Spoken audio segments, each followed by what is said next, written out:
మీ పిల్లల డాక్టర్ కళ డబ్బు వల్ల ఆగిపోవద్దు. కేవలం 18 లక్షల నుంచి MBBS విదేశాల్లో. ప్రస్తుతం మనతో పాటు సుప్రసిద్ధ జ్యోతిష వాస్తు పండితులు బ్రహ్మశ్రీ డాక్టర్ నాయకండి మల్లికార్జున శర్మ గారు ఉన్నారు. గురుగారితో మాట్లాడదాం. నమస్కారం గురు. నమస్కారం అండి. గురుగారు, కన్యా రాశి గురించి మాట్లాడదాం. ముందుగా వీళ్ళ లక్షణాలు తెలియచేయండి. వీళ్ళకి కలిసి వచ్చే అంశాలు ఏంటి, కలిసి రాని అంశాలు ఏంటి, ఇక జీవితంలో వీళ్ళు సక్సెస్ చూడాలంటే నిత్యం ఎవరిని ఆరాధిస్తూ పరిహారాలు చేస్తే బాగుంటుందంట? తప్పకుండా. ఓం శ్రీ గురుభ్యో నమః. ఓం శ్రీ మాత్రే నమః. కన్యా రాశి, దేర్ ఆర్ గ్రేట్ లవర్స్. వాస్తవంగా ప్రేమకు విలువ, ప్రేమకి అంటే ప్రేమకి చాలా వాల్యూ ఇస్తారు. అంతరంగికంగా ఓపెన్ మైండ్తో ఉండే వ్యక్తులు. అంటే ఏదున్నా కూడా ఓపెన్ సీక్రెట్గా, అంటే ఓపెన్ మైండ్తో ఉండాలి, ఓపెన్గా చెప్పాలి. నేను ఎలానో ఉన్నానో ఎదుటివాడు కూడా అలానే ఉండాలని థింక్ చేసే అవకాశాలు ఎక్కువ ఉంటాయి వీళ్ళకి. అంటే సౌమ్యంగా ఉంటారు, స్మూత్గా ఉంటారు, సెన్సిటివ్గా ఉంటారు. అలానే వీళ్ళకి డిజైర్ ఉంటుంది, హానెస్ట్గా ఉండాలని, తర్వాత ఫస్ట్ ఆఫ్ ఆల్ అన్నీ బాగుండాలని ఆలోచన చేస్తారు. అంటే అంతరంగికంగా ఏమిటంటే ఏది కూడా దాచుకోరు, కంప్లీట్గా బాగుండాలి, కంప్లీట్గా నేను ఎలా ఉన్నానో వాళ్ళు కూడా అలానే ఉండాలి. అంటే అంతే కరెక్ట్గా ఉండాలని ఉద్దేశం గల వ్యక్తులు, ఒక ఇంటెంట్తో ముందుకెళ్లే వాళ్ళు కన్యారాశి వాళ్ళు. అంటే కన్యారాశి వాళ్ళు అలానే ఉండాలని ఆలోచన చేస్తుంటారు. అంటే నేను అంత హానెస్ట్గా ఉన్నాను, ఎదుటివాడు కూడా అంతే హానెస్ట్గా ఉండాలి. నేను ఎంత మాట్లాడుతున్నానో మంచిగా, ఎదుటివాడు కూడా అంతే మాట్లాడాలి. అంటే ఏది కూడా ఒక సీక్రెట్ అనేది ఉండదు, అంత ఓపెన్ మార్కెట్. ఏది మాట్లాడినా కొండ బద్దలు కొట్టినట్టు మాట్లాడతారు. అదే వాళ్ళ యొక్క ఆలోచన. అంటే కొన్ని ఉంటాయి వాళ్ళకి, కొన్ని డిఫాల్ట్స్ అన్నీ కూడా కొన్ని ఉంటాయి. అయితే ఏంటంటే డబ్బు పరంగా స్మూత్గా ఉండి నష్టపోయే అవకాశాలు ఎక్కువ ఉంటాయి. అంటే ఎవరు మంచి అనంగానే ఎంబటే వాళ్ళు కరిగిపోతారు, సాక్రిఫై అవుతుంటారు. అయిపోయిన తర్వాత ఎంబటే వాళ్ళు ఎంత అడిగితే అంత ఇస్తుంటారు అమౌంట్ అనేది. ఇచ్చిన తర్వాత ఏంటంటే మళ్ళీ రిటర్న్స్ వచ్చే అవకాశాలు లేవు ఇక్కడ. అంటే వాళ్ళ దగ్గర నుంచి వీళ్ళు ఏదైతే తీసుకుంటారో అలాంటి రిటర్న్స్ వచ్చే అవకాశాలు ఉండవు. అయితే లైఫ్ని ఎలా ఎన్హాన్స్ చేసుకోవాలి, హౌ టు డెవలప్మెంట్, ఎలాంటి డెవలప్మెంట్ చెందితే నేను బాగుంటుందని ఒక ఇంటెంట్ ఉంటుంది. అలానే ఎమినెంట్ పర్సన్స్ తోటి కూడా కన్సల్ట్ చేయటం ఒకటి. బాహ్యంగా అంటే ఇంటర్నల్ ఎక్స్టర్నల్లీ కూడా వాళ్ళు ఎలా ఆలోచన చేస్తారంటే ఓపెన్ మార్కెట్, ఓపెన్గా ఉండాలి. నేను ఇలా ఉన్నా అంటే దే ఆర్ గ్రేట్ లవర్స్ అన్నాను కదా. ఒక అమ్మాయి ఫిమేల్ కానీ మేల్ కానీ ఆలోచన చేసేటప్పుడు ఏం చేస్తారంటే ఆ అమ్మాయి నేను చెప్పినట్టు వింటుంది, ఆ అమ్మాయిలు ఓపెన్గా ఉండాలని అబ్బాయి ఆలోచన చేస్తారు మేలు. అమ్మాయి ఏం ఆలోచన చేస్తుంది ఫిమేలు, ఈ అబ్బాయి కూడా ఓపెన్గా నాకు అన్ని చెప్పాలి, ఓపెన్గా చెబితేనే నేను ముందుకెళ్ళగలుగుతాను. ఓపెన్ చెప్పకపోతే ఆ సీక్రెట్లో చిన్న మిస్టేక్ జరిగినా కూడా, చిన్న పాయింట్, ఒకవేళ మేలు సిగరెట్ తాగుతున్నాడు అనుకో, అతను ఫిమేల్కి చెప్పలేకపోతే ఆ అమ్మాయి డిస్టెన్స్లోకి వెళ్ళిపోతుంది. ఇంకా నాకు చెప్పలేదు, ఒక చిన్న విషయమైనా హర్ట్ అయ్యే అవకాశాలు ఎక్కువ ఉంటాయి. బాగా హర్ట్ అవుతారు వీళ్ళు. అంటే ఒక సెన్సిటివ్గా అబద్ధం అనేది వాళ్ళకి ఇంట్రెస్ట్ ఉండదు. అంటే ఫాల్స్ స్టేట్మెంట్ని వీళ్ళు అంగీకరించరు, ఫాల్స్ స్టేట్మెంట్ని వీళ్ళు అగ్రీ కారు. కరెక్ట్గా ఉండాలి, కరెక్ట్ పర్సన్గా ఉండాలి, కరెక్ట్గా నాతో ఉండాలి, కరెక్ట్గా లైఫ్ను లీడ్ చేయాలి. అన్యాయం ఎక్కడ జరిగినా తట్టుకోలేరు. చీటింగ్ అనేది పనికిరాదు వీళ్ళకి.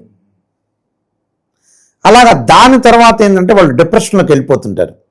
ఒకవేళ చీటింగ్ జరిగిందనుకో డిప్రెషన్లోకి వెళ్ళే అవకాశాలు ఎక్కువగా ఉంటాయి వీళ్ళు. అందువల్ల ముఖ్యంగా ఈ కన్యారాశిలో అనుకున్నట్టుగా మనం ఉత్తరా నక్షత్రము, ఈ హస్తా నక్షత్రం 4, చిత్తా నక్షత్రం 2 పాదాలు. అంటే ఉత్తరలో 3, అలానే హస్తలో 4, చిత్తలో 2 కలిపి కన్యారాశి అవుతుంది. అయితే ఈ రాశిలో మళ్ళీ స్పెషల్గా మనం ఆలోచన చేస్తే ఈ ఉత్తరా నక్షత్రం వాళ్ళు తట్టుకునే సామర్థ్యం ఉంటుంది. మళ్ళీ ఇంకొక వేలో మనం చూసుకునేటట్టయితే ఉత్తరా నక్షత్రం వాళ్ళు కోపము పౌరుషంతో ఉంటారు. వాళ్ళు ఎవరేం చెప్పినా కూడా తట్టుకుని సామర్థ్యంగా ఒక కుటుంబ సభ్యులు కానీ, ఫ్యామిలీ మెంబర్స్ కానీ, అన్నదమ్ముల మధ్యలో కానీ డిస్ప్యూట్స్ జరిగినా కూడా తట్టుకుని నిలబడే వ్యక్తులు ఉంటారు. హస్తా నక్షత్రం నిలబడలేరు. హస్తా నక్షత్రంలో వాడు మానసికంగా చీటింగ్ని తట్టుకోలేరు. నేను ఇందాక చెప్పాను చూసారా, ఒక క్యారెక్టర్ అనేది, అలాంటి క్యారెక్టర్ హస్తా నక్షత్రానికి చెందింది.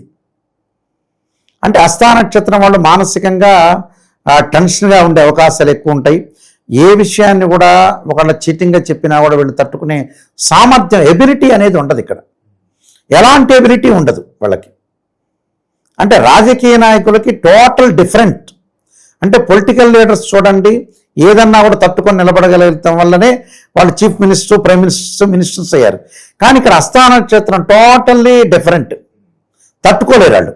అంటే మానసికంగా కృంగిపోయే అవకాశాలు ఎక్కువ ఉంటాయి. చిత్తా నక్షత్రం దేనికైనా సిద్ధమవుతారు. ఒకళ్ళు ఎదుటి వాళ్ళు కుదరలేదు అని అంటే పర్వాలేదు లేని ముందుకెళ్ళిపోతారు. అంటే చిత్తా నక్షత్రం వాళ్ళ యొక్క క్యారెక్టర్ ఎగ్జాంపుల్ ఏంటంటే, మనకు శంకర్దాద ఎంబీబీఎస్లో చిరంజీవి గారు, మెగాస్టార్ చిరంజీవి గారు ఒక అమ్మాయిని ప్రేమిస్తాడు. ప్రేమించగానే ఆ అమ్మాయికి మ్యారేజ్ అయిపోతుంది. శ్రీకాంత్ అప్పుడే అంటాడు, అన్న ఇంకో అమ్మాయి వచ్చింది చూడు ప్రేమించని. చిత్తా నక్షత్రం వాళ్ళు అలాంటి క్యారెక్టర్. అంటే మళ్ళీ మార్చుకునే కెపాసిటీ, సైకలాజికల్గా విల్ పవర్తో స్ట్రాంగ్గా వెళ్ళే అవకాశాలు, ఇలాంటివన్నీ చిత్తా నక్షత్రం వాళ్ళకు ఉన్నాయి. చిత్తా నక్షత్రం కొంచెం వాహన ప్రమాదాలు జరగకుండా చూసుకోవడం చాలా ఇంపార్టెంట్. ఇక వివాహాల విషయంలో ఏమైనా జాగ్రత్తలు తీసుకోవాలి గురుగారు వెళ్ళాం? వివాహ పరంగా మటుకు కొద్దిగా డిఫరెన్స్ ఆఫ్ ఒపీనియన్స్ వచ్చే బ్రైడ్ గ్రూమ్ వచ్చే అవకాశాలు ఎక్కువ ఉంటాయి. అంటే ఇక్కడ ఈ కన్యారాశిలో జన్మించిన వాళ్ళకి ఏంటంటే, ఒక 10 మెంబర్స్లో 6 మెంబర్స్కి కొంత ఆర్గ్యుమెంట్స్ జరిగే అవకాశాలు ఎక్కువ ఉంటాయి మ్యారేజ్ లైఫ్లో. ఎలాంటి ఆర్గ్యుమెంట్స్ అంటే, అబ్బాయి తరఫున మేల్ తరఫున మనం చూసుకునేటట్టయితే ఆ మేలు వాళ్ళ అమ్మ మాటలు, మదర్ మాటలు విని భార్యను దూరం పెట్టే అవకాశాలు ఎక్కువ ఉంటాయి. సహజంగా ఏమిటంటే ఇద్దరిని కూడా ఒక త్రాసులో చూడాలి. అంటే బ్యాలెన్స్ చేయాలి, బ్యాలెన్స్ చేసి ముందుకు వెళ్ళాలి. ఇక్కడ బ్యాలెన్స్ చేయలేరు వీళ్ళు. అలానే ఫిమేల్ కూడా బ్యాలెన్స్ చేయలేదు. ఫిమేల్కి కూడా వాళ్ళ మదర్ చెబుతుంటుంది, మన వంశం, మనకి సంబంధించిన ట్రెడిషనే ముందుకెళ్ళాలి, వాళ్ళ ఆచార వ్యవహారాలు మ్యారేజ్లో కాదు అని ఈమె చెప్పే అవకాశాలు ఎక్కువ ఉంటాయి. అందువల్ల ఈ ఫ్యామిలీస్ అనేది డిస్టర్బెన్స్ అయ్యే అవకాశాలు ఉంటాయి. అలాంటి డిస్టర్బెన్స్ కాకుండా, మ్యూచువల్ అండర్స్టాండింగ్, డిస్ప్యూట్స్ కాకుండా చూసుకోవడం చాలా ఇంపార్టెంట్ ఇక్కడ. అలాగా మన చేతుల్లోనే ఉంటుంది జీవిత లైఫ్ అనేది. దాన్ని కొద్దిగా జాగ్రత్తగా అనాలిసిస్ చేసుకుని ముందుకెళ్తే బాగుంటుంది. ఇక ఎలాంటి పరిహారాలు వీళ్ళకి లైఫ్ లాంగ్ చేస్తే బాగుంటుంది అంటారు? అయితే వీళ్ళు విదేశాలకు వెళ్ళే అవకాశాలు కూడా, అబ్రాడ్ వెళ్ళే అవకాశాలు ఉన్నాయి. పరిహారాల ముందు మన విషయానికి వస్తే, కన్యారాశి వాళ్ళు తప్పకుండా విష్ణుదేవుని యొక్క ఆలయాలను సందర్శించాలి. అంటే విష్ణుదేవుల ఆలయాలంటే శ్రీరంగపట్నము, శ్రీరంగము, తిరుపతి ఇలాంటి క్షేత్రాలకి సందర్శన చేయటం అనేది చాలా ఇంపార్టెంట్. అలానే బృందావనం, మధుర, అంటే నార్త్ ఇండియాలో ఉండే క్షేత్రాలు ఉన్నాయి కదా, అలాంటి క్షేత్రాలు నేను చెప్పిన లిస్టులో. అంటే విష్ణు పరంగా ఉండే కృష్ణుడు కానీ, రామాలయం కానీ, అయోధ్య కానీ ఇలాంటి క్షేత్రాలకి సందర్శన చేయటం చాలా మంచిది. అంటే శ్రీరంగం కానీ, శ్రీరంగపట్నం కానీ ఇలాంటి టెంపుల్స్ని మనం ముందుకు వెళ్ళాలి. వెళితే వాళ్ళకు అనుకూలంగా ఉంటుంది. విష్ణుపరమైన ఆలయాలని సందర్శించి ముందుకెళ్తే చాలా మంచిది. అలానే నక్షత్రాల ప్రకారంగా మనం చూసుకునేటట్టయితే, ఈ ఉత్తరా నక్షత్రం వాళ్ళు సూర్యనారాయణ స్వామిని ఆరాధన చేయాలి. అలానే ఉత్తరా నక్షత్రం తర్వాత హస్తా నక్షత్రం వాళ్ళు ఓం నమః శివాయ పంచాక్షరి చేయాలి. శివాలయాన్ని సందర్శించాలి. కాశీ లాంటి క్షేత్రాలు, ఉజ్జయిని, ఓంకారేశ్వరం, శ్రీశైలము ఇలాంటి 12 జ్యోతిర్లింగాల యొక్క దర్శనాలు చేయటం ఒకటి. చిత్తా నక్షత్రం వచ్చేటప్పటికల్లా శ్రీ వల్లీ దేవసేన సమేత సుబ్రహ్మణ్య స్వామి యొక్క ఆరాధన, సుబ్రహ్మణ్య స్వామి యొక్క కళ్యాణాలు, సుబ్రహ్మణ్య సంబంధించిన క్షేత్రాన్ని దర్శనం చేయటం, మోపీదేవి లాంటి క్షేత్రాన్ని దర్శనం చేయటం చాలా మంచిది. అయితే వీళ్ళు టోటల్గా ఈ రాశి వాళ్ళు చేయాల్సింది ఏంటంటే, రుద్ర హోమం లాంటివి, సుదర్శన గాయత్రి హోమాలు, అలానే ప్రత్యేకంగా గోసేవలు, మూగజీవులకు ఆహారం వేయటం, అలానే సంకష్టార చతుర్థి వ్రతాలు చేయటం వల్ల వాళ్ళకు సుఫలితాలు జరిగే అవకాశాలు ఖచ్చితంగా ఉంటాయి. మంచి విశ్లేషణ అందించారు. ధన్యవాదాలు. నమస్కారం.